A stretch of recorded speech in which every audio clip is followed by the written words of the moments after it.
नमस्कार दोस्तों, भारत को मिल गया है चीन और पाकिस्तान का काल तथा भारत अमेरिका से 34,500 करोड़ रुपए की कौन सी वस्तु डील की है और भारत ऐसा क्या चाइना और पाकिस्तान की सीमा पर तैनात करने वाला है जिससे भारत कुछ सेकंडों में अचूक निशाने के साथ दुश्मन के ठिकाने को तबाह करके उनको उनका औकात दिखा सकेगा।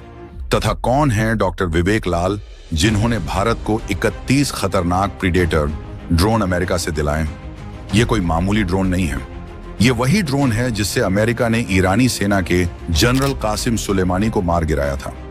दोस्तों, अगर ये वीडियो अच्छा लगे तो इसे लाइक कर देना, नहीं तो डिसलाइक भी कर सकते हैं। और इस वीडियो को अंत तक देखने के बाद आपको लगे कि आपने इस चैनल से कुछ जाना और सीखा है तो प्लीज इस चैनल को सब्सक्राइब करके कमेंट बॉक्स में अपनी राय जरूर देना।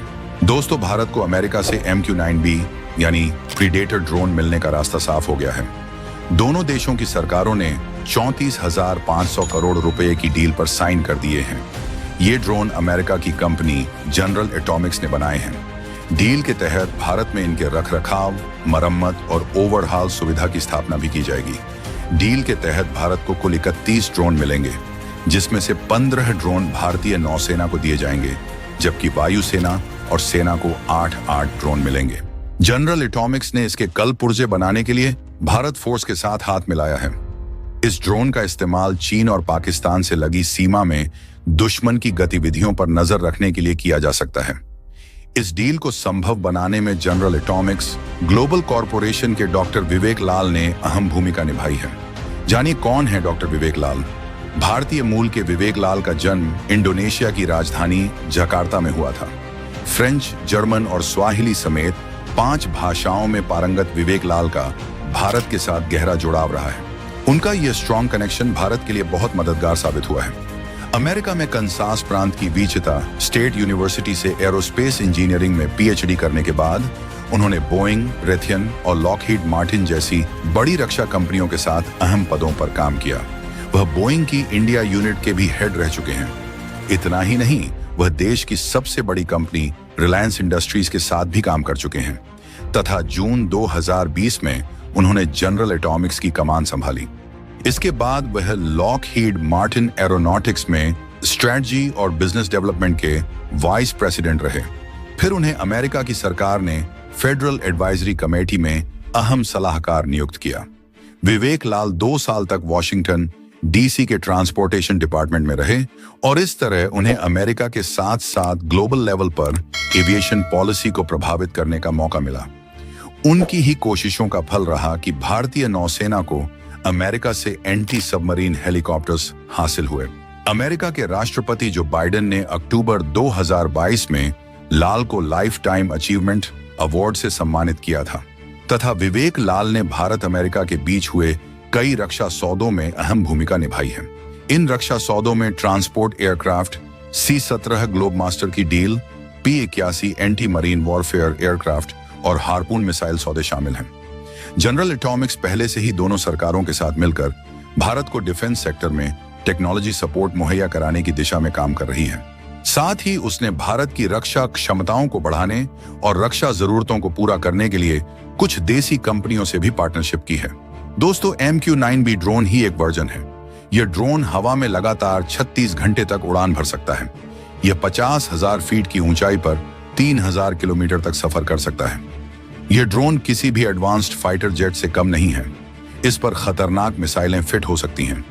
यह अचूक निशाने के साथ दुश्मन के ठिकाने को तबाह कर सकता है। यह न सिर्फ एडवांस्ड सर्विलांस सिस्टम से लैस है, बल्कि खामोशी से टारगेट पर सटीक निशाना लगाने में माहिर है। दोस्तों, इसी प्रीडेटर ड्रोन से अमेरिका ने कुछ साल पहले ईरानी सेना के जनरल कासिम सुलेमानी को मारा था। पाकिस्तान और चीन सीमा पर दुश्मन की गतिविधियों पर नजर रखने के लिए इसका इस्तेमाल किया जा सकता है। इस पर लगी हेलफायर मिसाइल और लेजर स्मार्ट बम दुश्मन के ठिकाने को पल भर में तबाह कर सकती है। इसे चेन्नई के करीब INS राजाली, पोरबंदर, सरसावा और गोरखपुर में तैनात किया जा सकता है। तथा भारत एक ऐसा देश जो विविधता और समृद्ध सांस्कृतिक विरासत के लिए जाना जाता है, पिछले कुछ वर्षों से अपने 2 पड़ोसियों चीन और पाकिस्तान के साथ बढ़ती हुई चुनौतियों का सामना कर रहा है। इस काल की शुरुआत में कई महत्वपूर्ण घटनाएं हुई हैं, जिन्होंने भारत की सुरक्षा और क्षेत्रीय स्थिरता को प्रभावित किया है, तथा चीन के साथ भारत के संबंधों में वर्षों पूर्व तनाव बढ़ गया है। लद्दाख में 2020 में हुई गलवान घाटी की झड़प ने दोनों देशों के बीच गहराते विवाद को उजागर किया। इस संघर्ष में भारतीय जवानों ने अपने प्राणों की आहुति दी, जिससे देश भर में चीन के प्रति आक्रोश फैल गया। सीमा विवाद के अलावा चीन की विस्तारवादी नीतियों ने भारत के लिए सुरक्षा चिंताओं को बढ़ा दिया है, तथा चीन की सामरिक गतिविधियां जैसे कि सड़क निर्माण और सैन्य तैनाती ने भारत को अपनी सीमा सुरक्षा को मजबूत करने के लिए मजबूर किया है। तत्पश्चात पाकिस्तान के साथ भारत के संबंध भी कभी सामान्य नहीं रहे। कश्मीर मुद्दा, आतंकवाद और सीमा पार हमले जैसे मुद्दे हमेशा से विवाद का कारण रहे हैं। पाकिस्तान की ओर से होने वाले आतंकी हमले जैसे पुलवामा हमला ने भारत की जनता में गहरी नाराजगी उत्पन्न की है। भारत ने इन हमलों के खिलाफ कड़े कदम उठाए हैं, लेकिन यह समस्या अब भी बनी हुई है। इसीलिए चीन और पाकिस्तान के बढ़ते प्रभाव के साथ भारत को आर्थिक और सामरिक दोनों स्तरों पर चुनौतियों का सामना करना पड़ रहा है। चीन की एक पट्टी, एक रास्ता पहल ने भारत की क्षेत्रीय स्थिति को कमजोर किया है। पाकिस्तान के साथ आर्थिक सहयोग और चीन के साथ व्यापारिक रिश्तों का विकास भारत की स्थिति को और चुनौती दे रहा है। इन्हीं चुनौतियों का सामना करने के लिए भारत ने कई उपाय किए हैं। प्रधानमंत्री नरेंद्र मोदी की सरकार ने राष्ट्रीय सुरक्षा नीति को मजबूत किया है और आत्मनिर्भरता की दिशा में कई कदम उठाए हैं।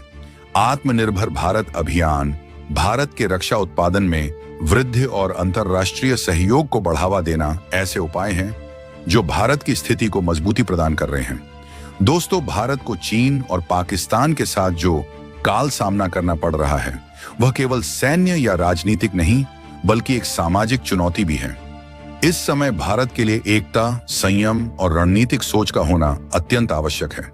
देश को अपनी आंतरिक शक्ति को पहचानने और एकजुट होकर आगे बढ़ने की आवश्यकता है, ताकि वह इन चुनौतियों का सामना कर सके और एक स्थिर और समृद्ध भविष्य की ओर बढ़ सके। दोस्तों, उत्तर प्रदेश अब अमेरिका को हथियारों की सप्लाई करने वाला पहला राज्य बनने जा रहा है। यहाँ 100 साल बाद फिर वेबले 455 का निर्माण होगा। इसके लिए भारत में वेबले बनाने के लिए सियाल मैन्युफैक्चरर प्राइवेट लिमिटेड के साथ समझौता किया गया है। पहले इसका निर्माण ब्रिटेन में किया जाता था। ये हथियार एंटीक रिवॉल्वर की कैटेगरी में आता है। पिछले दिनों ही अमेरिका ने इसके 10,000 पीक का ऑर्डर दिया था। अमेरिका के अलावा ब्राजील और यूरोपीय देशों में भी इसकी भारी मांग है। वेबले रिवॉल्वर 100 साल से भी अधिक पुरानी है। जब भारत में ईस्ट इंडिया कंपनी आई तो वह इसे यूरोप से अपने साथ यहाँ ले आई। ये हथियार भारत में बैन है। वेबले स्कैट इंडिया के निदेशक मनिंदर सियाल ने बताया कि भारत में 455 बोर की रिवॉल्वर प्रतिबंधित है, लेकिन अमेरिका में वेबले 455 की भारी मांग है। इसे देखते हुए यूपी में पहली बार अमेरिका को करीब 10,000 वेबले 455 का निर्यात किया जाएगा। इसके निर्माण के लिए लाइसेंस जल्द जारी हो जाएगा।